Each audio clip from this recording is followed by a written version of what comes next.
আমরা সবাই টাকা কামাই করতে চাই, কিন্তু কতজন জানি টাকা আমাদের জন্য কাজ করাতে কিভাবে হয়? বেশিরভাগ মানুষ সারা জীবন কাজ করে যায়, অথচ স্বাধীনভাবে বাঁচার সুযোগ পায় না। যদি আমি আপনাকে বলি আর্থিক স্বাধীনতার একেবারে সরল ও নিশ্চিত পথ আছে, যেটা শত শত জটিল বিনিয়োগ কৌশলের চেয়ে সহজ, তবুও অনেক বেশি কার্যকর। আজ আমরা আলোচনা করব জেইএল কলিন্সের অসাধারণ বই the simple path to wealth নিয়ে। এটি শুধু একটি বই নয়, বরং এক ধরনের রোড ম্যাপ, যা আপনাকে ঋণের ফাঁদ থেকে মুক্ত করবে, সঞ্চয়ের অভ্যেস গড়ে তুলবে আর দেখাবে কিভাবে সামান্য আয় থেকেও আপনি ধাপে ধাপে সম্পদ তৈরি করতে পারেন। কলিন্স এখানে কোনো জটিল সূত্র শেখাননি, বরং বলেছেন ঋণমুক্ত হও, নিয়মিত সঞ্চয় করো, ইন্ডেক্স ফান্ডে বিনিয়োগ করো এবং ধৈর্য ধরো। এটাই হলো আর্থিক স্বাধীনতার সবচেয়ে সহজ এবং পরীক্ষিত পথ। এই পডকাস্টে আমরা বইটির গভীর বিশ্লেষণ করব, যাতে আপনি বুঝতে পারেন কিভাবে খুব সাধারণ মানুষও কয়েক বছরের মধ্যে অর্থনৈতিক স্বাধীনতা অর্জন করতে পারে। তো চলুন আজকের পডকাস্টটি শুরু করি।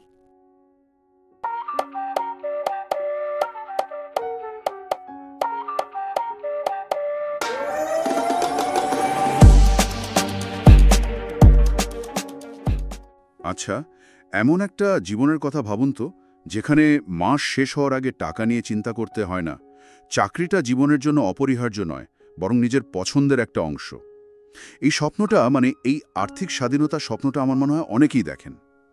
দেখেন তো বটেই, কিন্তু পথটা হয়তো বেশ কঠিন বা জটিল মনে হয় অনেকের কাছে। ঠিক, কিন্তু জেইএল কলিন্স তার ওই যে বিখ্যাত বই the simple path to wealth, সেখানে দেখিয়েছেন যে এই লক্ষ্যে পৌঁছানোর রাস্তাটা আসলে কিন্তু আশ্চর্য রকম সরল হতে পারে। একদম।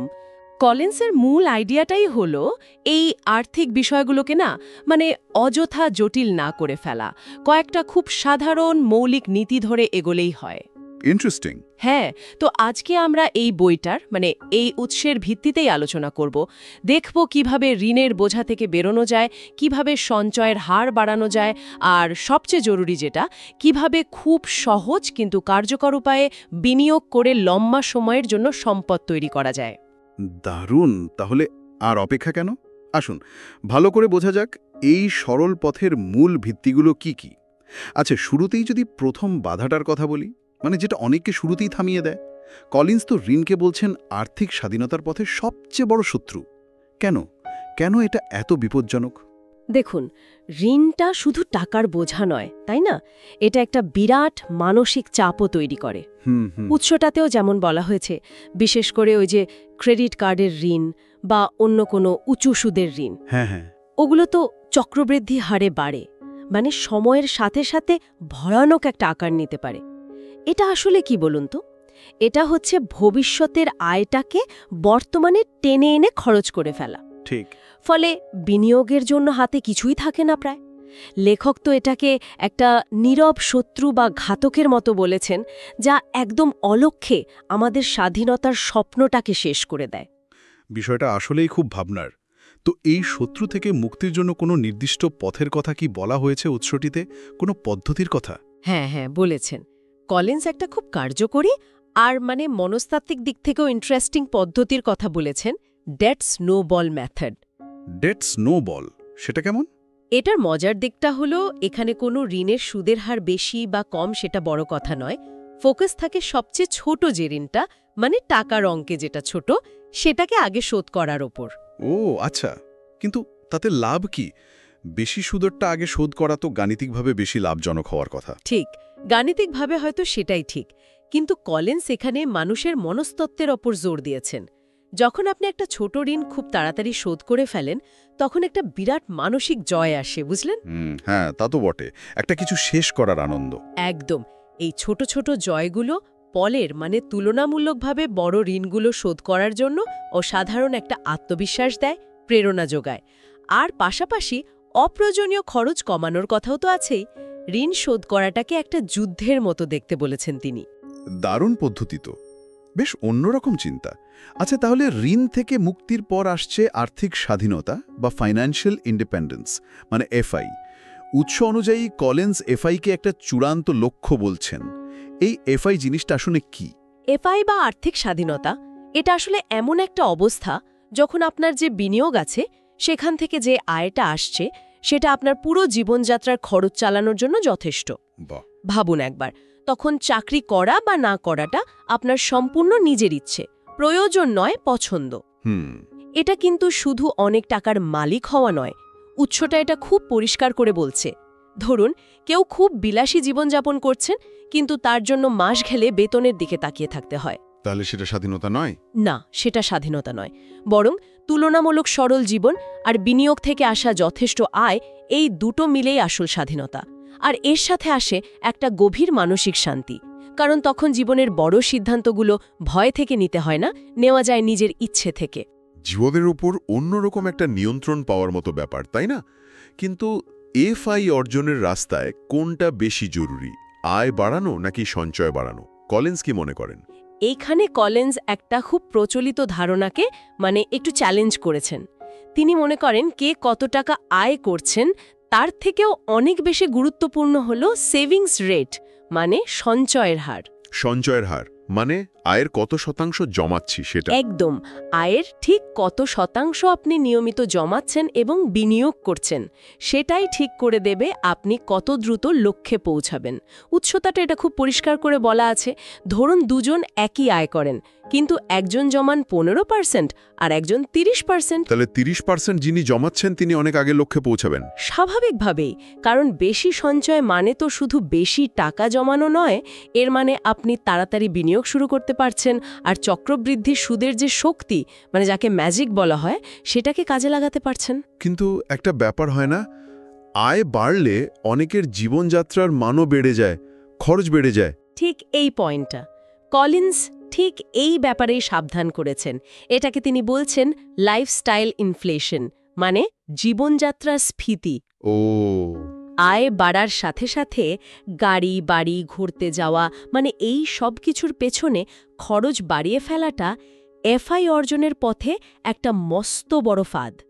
যদি উচ্চ সঞ্চয়ের হার ধরে রাখতে হয়, তার মানে হলো কম খরচে জীবন চালাতে অভ্যস্ত হতে হবে বা সেই অভ্যাসটা বজায় রাখতে হবে। এর তো আরেকটা সুবিধাও আছে মনে হচ্ছে।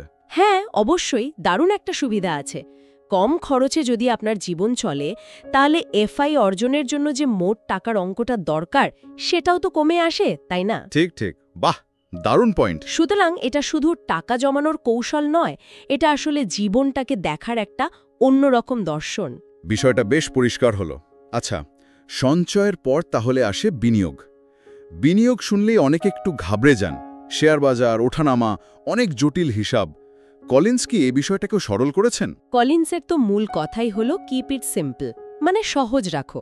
তিনি উৎসেতে দেখিয়েছেন, ঐতিহাসিক তথ্য দিয়ে দেখানোন যে শেয়ার বাজার দীর্ঘমেয়াদে কিন্তু প্রায় সব সময়ই ওপরের দিকে যায়। সব সময়? কিন্তু মাঝে মাঝে তো বিরাট পতন হয়। হ্যাঁ, অবশ্যই হয়। স্বল্প মেয়াদে অনেক বড় বড় পতন হয়, উত্থান পতন থাকে। যেমন ধরুন গ্রেট ডিপ্রেশন বা 2008 সালের ওই সংকট। কিন্তু ইতিহাস যদি দেখেন, প্রত্যেকটা বড় পতনের পর বাজার শুধু যে ঘুরে দাঁড়িয়েছে তাই নয়, আগের চেয়েও নতুন উচ্চতায় পৌঁছেছে। বিনিয়োগ করার সময়ে লম্বা সময়ের ছবিটা মাথায় রাখা খুব জরুরি। তাহলে যখন বাজারের পতন হয়, শেয়ার মার্কেটে ধস নামে, তখন একজন সাধারণ বিনিয়োগকারীর কি করা উচিত?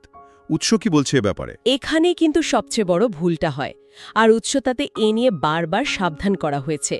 সবচেয়ে খারাপ কাজ হলো বাজারের পতনের সময় ভয় পেয়ে গিয়ে নিজের সব বিনিয়োগ বিক্রি করে দেওয়া। তাতে তো লোকসানটা পাকা হয়ে যায়। একদম, লোকসানটা তখন আর কাগজে থাকে না, বাস্তবে হয়ে যায়। কলিন্স খুব জোর দিয়ে একটা কথা বলেছেন, time in the market beats timing the market. Time in the market beats timing the market মানে হলো আপনি কতদিন ধরে বাজারে আপনার বিনিয়োগটা ধরে রাখছেন সেটাই সাফল্যের আসল চাবিকাঠি। কখন কিনছেন বা কখন বিক্রি করছেন, বাজারকে টাইম করার চেষ্টা করছেন সেটা নয়। বাজারের সবচেয়ে নিচু পয়েন্ট বা সবচেয়ে উঁচু পয়েন্টটা ধরার চেষ্টা করা প্রায় অসম্ভব একটা ব্যাপার। আর এটা করতে গিয়ে বেশিরভাগ মানুষ লাভের চেয়ে ক্ষতিই করে বসেন। তাই ধৈর্য ধরে নিজের প্ল্যান অনুযায়ী লম্বা সময়ের জন্য বিনিয়োগ চালিয়ে যাওয়াটাই আসল কৌশল। বাজারের এই ওঠানামাগুলোকে স্বাভাবিক ধরে নিতে হবে। বোঝা গেল। তাহলে বিনিয়োগটা ঠিক কোথায় করা ভালো? কোন ধরনের সম্পদে? উৎস কিছু বলেছে? মূলত দুটো প্রধান অ্যাসেট ক্লাস বা সম্পদের কথা বলা হয়েছে, স্টকস আর বন্ডস। স্টক মানে তো কোনো কোম্পানির শেয়ার বা আংশিক মালিকানা কেনা। হ্যাঁ। দীর্ঘমেয়াদে সাধারণত স্টক থেকেই সবচেয়ে বেশি রিটার্ন পাওয়ার সম্ভাবনা থাকে, তবে এর সাথে ঝুঁকিটাও একটু বেশি। আর বন্ড? বন্ড হলো অনেকটা ধার দেওয়ার মতো। ধরুন আপনি সরকার বা কোনো কোম্পানিকে টাকা ধার দিচ্ছেন নির্দিষ্ট সুদের হারে, আর নির্দিষ্ট সময় পর আসল টাকাটা ফেরত পাবেন। বন্ড সাধারণত স্টকের চেয়ে কম ঝুঁকিপূর্ণ।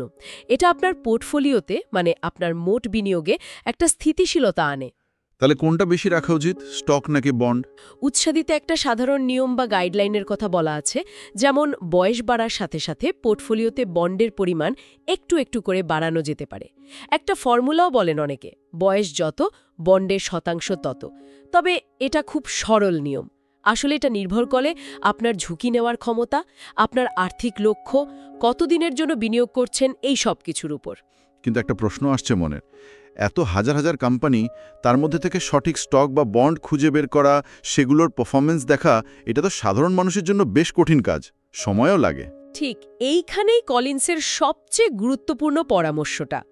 এই জটিলতা থেকে মুক্তির পথটাই তিনি দেখিয়েছেন, আর সেটা হলো ইন্ডেক্স ফান্ড। তিনি সবচেয়ে বেশি জোর দিয়েছেন ইন্ডেক্স ফান্ডে বিনিয়োগ করার উপর। ইন্ডেক্স ফান্ড সেটা আবার কি? ইন্ডেক্স ফান্ড হলো এক ধরনের মিউচুয়াল ফান্ড, যেটা কোনো একটা নির্দিষ্ট মার্কেট ইন্ডেক্স বা বাজার সূচককে হুবহু নকল করে। যেমন ধরুন আমেরিকার S&P 500 বা টোটাল স্টক মার্কেট ইন্ডেক্স। এই ফান্ডগুলো ওই সূচকের অন্তর্ভুক্ত শত শত বা হাজার হাজার কোম্পানির শেয়ারে একসাথে আপনার টাকাটা ছড়িয়ে দেয়। আচ্ছা, এর সুবিধা কি? সুবিধা অনেক। লেখক কয়েকটার কথা খুব জোর দিয়ে বলেছেন। প্রথমত, খরচ অত্যন্ত কম, মানে লো এক্সপেন্স রেশিও। কারণ এখানে কোনো ম্যানেজারকে বসে বসে গবেষণা করে শেয়ার বাছতে হয় না, এটা সূচককে অনুসরণ করে চলে। দ্বিতীয়ত, অটোমেটিক ডাইভার্সিফিকেশন বা বৈচিত্র্য। মানে একটা ফান্ড কিনেই আপনি বাজারের একটা বিরাট অংশের মালিক হয়ে গেলেন। তাতে কোনো একটা বা দুটো কোম্পানির অবস্থা খারাপ হলেও আপনার পুরো বিনিয়োগে ধস নামার ঝুঁকি অনেক কমে যায়। দারুণ তো। আর তৃতীয়ত, আপনি বাজারের গড় রিটার্নটা পাওয়ার একটা নিশ্চয়তা পাচ্ছেন। কলিন্সের মতে বেশিরভাগ সাধারণ বিনিয়োগকারীর জন্য এই জটিল কৌশল বা ঘন ঘন কেনাবেচার চেয়ে এই সরল, সস্তা আর বৈচিত্র্যময় ইন্ডেক্স ফান্ডে লম্বা সময় ধরে বিনিয়োগ করে যাওয়াটাই সম্পদ তৈরির সবচেয়ে ভালো এবং নিরাপদ পথ। এটা সম্পদ রক্ষা করতেও সাহায্য করে। বাহ, তাহলে বিনিয়োগের কিভাবে আর কোথায়, এই দুটো প্রশ্নের বেশ সরল একটা উত্তর পাওয়া গেল। আচ্ছা, উৎসটিতে কিছু বিশেষ ধরনের অ্যাকাউন্টের কথাও বলা হয়েছে, যেমন 401k, IRA, রথ IRA। এগুলো তো আমেরিকার সিস্টেম, কিন্তু এর পেছনের মূল আইডিয়াটা কি, যা হয়তো অন্য দেশের মানুষের জন্য প্রাসঙ্গিক হতে পারে? হ্যাঁ, এগুলো আমেরিকার অবসরকালীন সঞ্চয় ব্যবস্থা ঠিকই, কিন্তু এর পেছনের মূল নীতিটা, মানে কর সুবিধা বা ট্যাক্স অ্যাডভান্টেজেস, সেটা কিন্তু বিশ্ব জুড়েই বিনিয়োগকারীদের জন্য খুব গুরুত্বপূর্ণ একটা ধারণা। কর সুবিধা মানে ট্যাক্সে ছাড়? হ্যাঁ, এই বিশেষ অ্যাকাউন্টগুলোতে বিনিয়োগ করলে সরকার ট্যাক্সের ক্ষেত্রে কিছু সুবিধা দেয়, যা সাধারণ বিনিয়োগ অ্যাকাউন্টে পাওয়া যায় না। ফলে আপনার টাকাটা অনেক দ্রুত বাড়তে পারে। যেমন ধরুন ট্রেডিশনাল 401k বা IRA-তে আপনি যে টাকাটা রাখছেন সেটার উপর সেই বছর আপনাকে ইনকাম ট্যাক্স দিতে হচ্ছে না। ট্যাক্সটা দিতে হবে অনেক পরে, যখন আপনি অবসর নিয়ে টাকা তুলবেন। আর এমপ্লয়ার ম্যাচ বা রথ IRA, এগুলোর বিশেষত্ব কি? এমপ্লয়ার ম্যাচ জিনিসটা তো দারুণ। কিছু কোম্পানি তাদের কর্মীদের 401k অ্যাকাউন্টে কর্মী যতটা জমাচ্ছেন তার সাথে নিজের থেকেও কিছু টাকা যোগ করে দেয়। কলিন্স যেটাকে বলছেন ফ্রি মানি, মানে মাগনা পাওয়া টাকা। এই সুযোগটা না নেওয়াটা তো বোকামি। সত্যিই তো। আর রথ IRA বা এই ধরনের অন্য ব্যবস্থা একটু অন্যরকম। এখানে আপনি ট্যাক্স দেওয়ার পরে টাকা বিনিয়োগ করেন, কিন্তু আসল মজাটা হলো যখন মেয়াদ শেষে টাকা তুলবেন তখন আপনার আসল টাকা এবং তার উপর যা লাভ হয়েছে পুরোটার উপর কোনো ট্যাক্স লাগবে না, সম্পূর্ণ করমুক্ত। ওয়াও, এটা তো অসাধারণ। কলিন্স এটাকে বলেছেন ফ্রিডম অ্যাকাউন্ট, কারণ এটা আপনার ভবিষ্যতের আয়কে ট্যাক্সের চিন্তা থেকে পুরোপুরি মুক্তি দেয়। এই কর সুবিধাযুক্ত অ্যাকাউন্টগুলো ব্যবহার করলে লম্বা সময়ে সম্পদ বাড়ার গতিটা অনেক বেড়ে যায়। কলিন্স একটা পছন্দের ক্রমও দিয়েছেন। প্রথমে এমপ্লয়ার ম্যাচ পুরোটা নেওয়া, তারপর রথ আইআরএ পুরো করা, তারপর 401(k)তে বাকিটা দেওয়া, আর শেষে সাধারণ অ্যাকাউন্টে। মূল কথা, যেখানে ট্যাক্স বাঁচানো যাচ্ছে সেই সুযোগগুলো আগে নেওয়া। খুবই মূল্যবান তথ্য। আচ্ছা, কলিন্স উৎসটিতে একটা বেশ মজার কিন্তু খুব শক্তিশালী ধারণার কথাও বলেছেন, এফইউ মানি। নামটা বেশ ইন্টারেস্টিং। এর মানে কি?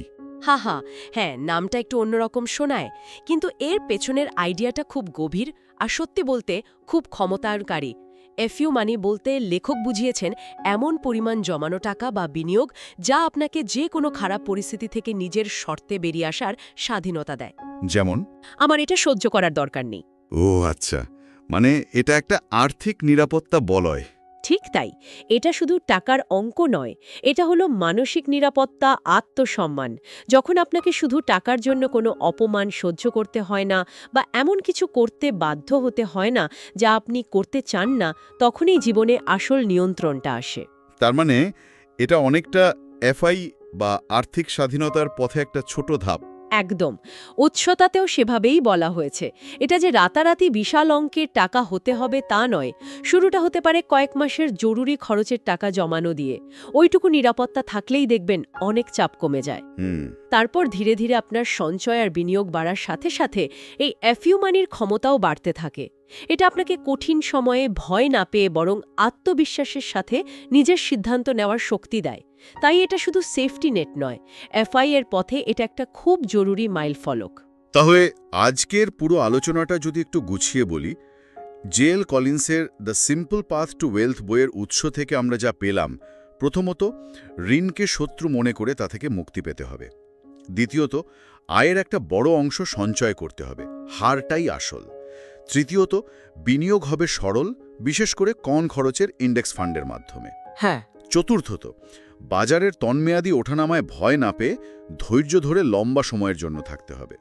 আর পঞ্চমত, মানসিক শান্তির জন্য ওই এফইউ মানি বা জরুরি তহবিল তৈরি করা দরকার। মানে শেষ কথা হলো, জটিলতা নয়, সরলতাই আসল পথ। একদম নিখুঁত সারসংক্ষেপ।